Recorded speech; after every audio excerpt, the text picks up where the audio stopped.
मला आठवतंय, मला धीरूभाई अंबानी स्कॉलरशिप मिळाली होती 10वी आणि 12वी मध्ये. मग 10वीची मिळाल्यानंतर 11वी 12वीच्या काळात मी एक सायकल घेतली होती, रेंजर सायकल घेतलेली.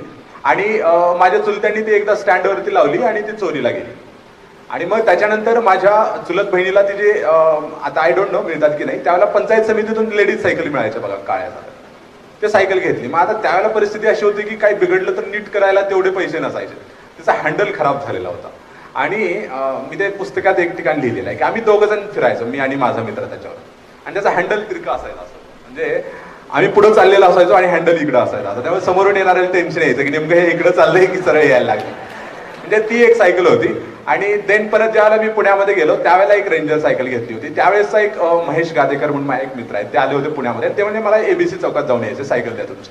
सायकल घेऊन गेले आणि 10 मिनिटांनी चालत सायकल घेऊन आली. म्हटलं काय झालं सर? ते म्हणजे माझ्याच्यानं काही चालवणं होणार नाही. म्हटलं काय झालं? तर रेंजरला ब्रेक कमी लागतो ना, ते जाऊन धडकले होते चौकातच कोणाला तरी.